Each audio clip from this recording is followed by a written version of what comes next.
नमस्कार, मैं हूं नारायण शर्मा और आप देख रहे हैं AINS न्यूज 24 चैनल। अब खबरें विस्तार से। दिल्ली के मुख्यमंत्री अरविंद केजरीवाल की अंतरिम जमानत की अवधि समाप्त होने वाली है। उन्हें 2 जून को सरेंडर करना है। इसके पूर्व उन्होंने एक वीडियो जारी किया जिसमें उन्होंने कहा कि मेरे हौसले बुलंद हैं और मैं देश को तानाशाही से बचाने के लिए जेल जा रहा हूं। इसका मुझे फक्र है।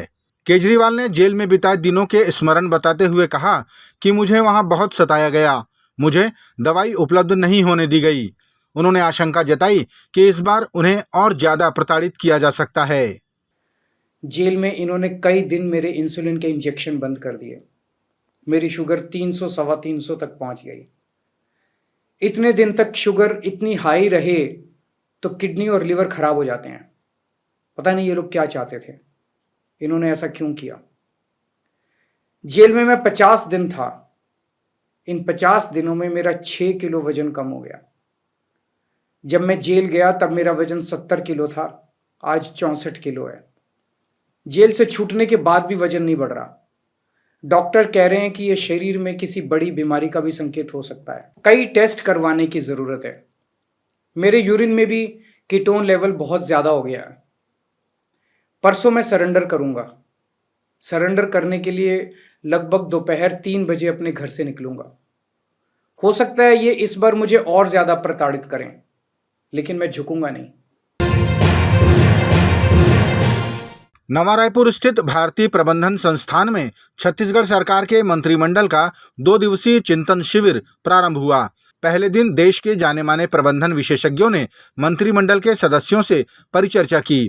शिविर में नीति आयोग के CEO BVR सुब्रमण्यम और अन्य प्रबंधन विशेषज्ञों ने छत्तीसगढ़ के लिए आगामी 10 वर्षों के विजन पर सार्थक व विस्तृत चर्चा की। मुख्यमंत्री विष्णुदेव साय ने इस आयोजन के लिए IIM रायपुर को धन्यवाद दिया। साथ ही 2 दिवसीय चिंतन शिविर के सत्रों की जानकारी भी दी। 2 दिन में कुल 10 से 12 सत्र होंगे और सभी सत्र में अलग अलग विषयों पर व्याख्यान देने के लिए देश के विद्वान जन यहाँ पर आ रहे हैं। पहला सत्र नीति आयोग के चेयरमैन सुब्रमण्यम जी का था और अभी 4 सत्र हो चुके हैं। IIM अहमदाबाद और धनबाद और कई जगह से विद्वान आए हैं और विभिन्न विषयों पर उनका व्याख्यान हो रहा है। और निश्चित रूप से जो हमारे प्रधानमंत्री जी की सोच 2047 तक विकसित भारत बनाने का है, तो उसमें छत्तीसगढ़ का भी सहयोग रहने वाला है। हम लोग भी विकसित छत्तीसगढ़ बनाएंगे और छत्तीसगढ़ में सुशासन स्थापित करने के लिए और विकास की दृष्टि से छत्तीसगढ़ को बहुत आगे बढ़ाने के लिए ये 2 दिवसीय चिंतन शिविर एक मील का पत्थर साबित होगा, ऐसा मेरा पूरा विश्वास है। छत्तीसगढ़ भारतीय जनता पार्टी के चुनाव प्रबंधन समिति की बैठक आयोजित की गई, जिसमें प्रदेश अध्यक्ष किरण सिंहदेव ने सभी की मेहनत, कार्यकुशलता और प्रबंधन क्षमता अद्भुत रहने की बात कही। उन्होंने जानकारी दी कि छत्तीसगढ़ के भाजपा कार्यकर्ताओं की कार्यकुशलता की तारीफ झारखंड और उड़ीसा जैसे राज्यों में भी देखने को मिली। सभी कार्यकर्ताओं ने रात के 2-2 बजे तक कार्य किया, जिसे देखकर पड़ोसी राज्यों के कार्यकर्ता अचंभित नजर आए। इस बैठक में वरिष्ठ नेताओं समेत बस्तर, राजनांदगांव और बिलासपुर लोकसभा के क्लस्टर प्रभारी भी शामिल हुए। देश में संपन्न हो रहे लोकसभा चुनाव में सोशल मीडिया ने भी अपनी अहम भूमिका निभाई। इसी प्लेटफॉर्म पर देश की तमाम राजनीतिक पार्टियों ने अपने अपने दावे और घोषणाओं समेत चुनावी माहौल को प्रस्तुत किया, जिसमें कांग्रेस ने दावा किया कि सोशल मीडिया के YouTube और Instagram प्लेटफॉर्म पर कांग्रेस के वीडियोस को भाजपा के वीडियोस से अधिक व्यू मिले। कांग्रेस की प्रवक्ता सुप्रिया श्रीनेत ने बताया कि YouTube और Instagram पर कांग्रेस की रैलियों और कांग्रेस नेताओं के भाषण को सर्वाधिक सुना गया और सर्वाधिक लाइक भी मिले। YouTube पर मार्च से मई के बीच में, और मैं 16 मार्च के डेटा से बात करी क्योंकि जिस दिन चुनाव अनाउंस हुआ था उससे 30 मई तक का डेटा है, 613 मिलियन व्यू कांग्रेस पार्टी के थे, 150 मिलियन व्यू भाजपा के थे। तो कहीं ना कहीं YouTube पर भी लोग हमारी बात सुन रहे थे, हमारे नेताओं को सुन रहे थे, हमारी रैलियों को सुन रहे थे, हमारी प्रेस कॉन्फ्रेंस को सुन रहे थे। इसमें एक बड़ा इंटरेस्टिंग डेटा ये है, और यूट्यूब का डेटा देने के पहले मैं एक और डेटा दे देती हूं, इंस्टाग्राम का डेटा। इंस्टाग्राम को बड़ा यूथ फ्रेंडली माना जाता है, ज्यादातर यूजर्स जो होते हैं वो यंग होते हैं। इंस्टाग्राम पे हमारी एवरेज लाइक 1,21,000, बीजेपी की एवरेज लाइक 26,945। ये दिखाता है आपको कि डेली फॉलोअर जब हमारे 33,000 बढ़ रहे थे तो बीजेपी के 5,300 बढ़ रहे थे।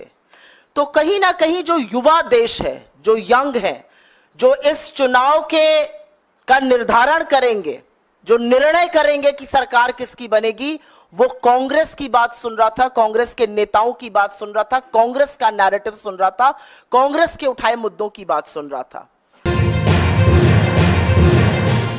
एनएसयूआई की छत्तीसगढ़ इकाई द्वारा लगातार राजधानी रायपुर के गैर मान्यता प्राप्त वाले स्कूलों में प्रदर्शन किया जा रहा है। इसी कड़ी में प्रदेश सचिव कुणाल दुबे के नेतृत्व में एनएसयूआई के कार्यकर्ताओं ने गैर मान्यता प्राप्त वाले कृष्णा किड्स एकेडमी में मान्यता को लेकर प्रदर्शन किया गया। एनएसयूआई ने जानना चाहा कि बच्चों के लिए नियमानुसार व्यवस्थाओं की क्या स्थिति है, लेकिन कृष्णा किड्स एकेडमी के संचालक ने सकारात्मक जवाब नहीं दिया। कुणाल दुबे ने जानकारी दी कि आरटीआई के तहत स्कूल में एक भी छात्र का दाखिला नहीं है। आरटीई के तहत जो बच्चों का अधिकार होता है, गरीब बच्चे जिसमें 25% आरक्षित होता है कि उनको उस अधिकार से यहाँ एडमिशन मिलेगा, लेकिन इनके द्वारा उनके अधिकारों का हनन किया जा रहा है। तो उसका हम लोग विरोध करेंगे। यदि गैर मान्यता प्राप्त अगर ये चल रहा होगा तो भी हम तालाबंदी करेंगे, और अगर ये बच्चों के हक अधिकार का हनन कर रहे होंगे तब भी हम इन स्कूलों में तालाबंदी करने का काम करेंगे। पूर्व में श्री चेतन टेक्निकल स्कूल में हम लोगों ने तालाबंदी किया था, आज उसी कड़ी में हम लोग यहाँ पहुँचे हैं। हमें जानकारी मिली थी कि ये बच्चों के अधिकार का हनन कर रहे हैं, उसके बाद में भी सामने आने को तैयार नहीं है। तो आज हम लोग जिला शिक्षा अधिकारी के पास भी जाएंगे, उन अधिकारियों से भी शिकायत करेंगे और मांग करेंगे कि बहुत जल्द इस स्कूल के ऊपर कार्रवाई करें और तालाबंदी करने का काम करें। दिल्ली में पानी की किल्लत को लेकर सचिवालय के बाहर भाजपा की महिलाओं द्वारा किए गए प्रदर्शन की मंत्री आतिशी ने निंदा की।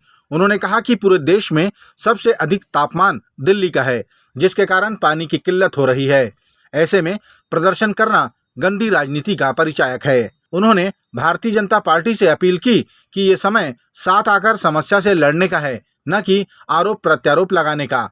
आतिशी ने भारतीय जनता पार्टी से अपील की कि वे हरियाणा और उत्तर प्रदेश सरकार से दिल्ली को पानी की मदद कराए। मैं भारतीय जनता पार्टी से ये पूछना चाहती हूँ कि जब ऐसा आपातकाल का समय है, जब सीवियर हीट वेव है, जब 50 डिग्री के ऊपर टेम्परेचर पहुंच रहा है, जब दिल्ली के लोग परेशान हैं, तो क्या ये गंदी राजनीति करने का समय है? क्या इस समय पे हम लोगों को साथ नहीं आना चाहिए? दिल्ली के बगल में हरियाणा है, दिल्ली के बगल में उत्तर प्रदेश है, दोनों जगह भारतीय जनता पार्टी की सरकार है। मैं तो भारतीय जनता पार्टी से ये अपील करूंगी कि ये समय साथ आने का है। ये समय आपके द्वारा शासित हरियाणा सरकार, आपके द्वारा शासित उत्तर प्रदेश सरकार को अपील करने का है। अगर भारतीय जनता पार्टी अपनी हरियाणा सरकार को कहेगी तो हरियाणा जरूर कुछ पानी दिल्ली को देगी। अगर भारतीय जनता पार्टी उत्तर प्रदेश की सरकार को कहेगी तो उत्तर प्रदेश की सरकार जरूर कुछ पानी दिल्ली को देगी। रायपुर के वरिष्ठ पुलिस अधीक्षक संतोष सिंह के निर्देश पर नशे के विरुद्ध चलाए जा रहे निजात अभियान के तहत लगातार कार्रवाई की जा रही है। इसी कड़ी में मंदिर हसौद पुलिस ने मुखबिर की सूचना पर धर्मेंद्र टंडन नामक व्यक्ति और गुंजा कटारे नामक महिला को अवैध मादक पदार्थ गांजा के साथ गिरफ्तार किया। इस दौरान पुलिस ने धर्मेंद्र टंडन के पास से 8 किलो 304 ग्राम और गुंजा कटारे के पास से 3 किलो 92 ग्राम गांजा जब्त किया। दोनों के खिलाफ धारा 20B नारकोटिक एक्ट के तहत अपराध पंजीबद्ध किया गया। ये थे आज के प्रमुख समाचार। आप देख रहे थे हमारा लोकप्रिय YouTube चैनल AINS News 24। अब हमें इजाज़त दीजिए। कल तक रोजाना की ताज़ा खबरों के लिए आप देखते रहिए हमारा लोकप्रिय YouTube चैनल। हमारे YouTube चैनल को लाइक, सब्सक्राइब और बेल आइकन का बटन दबाना ना भूलें। नमस्कार।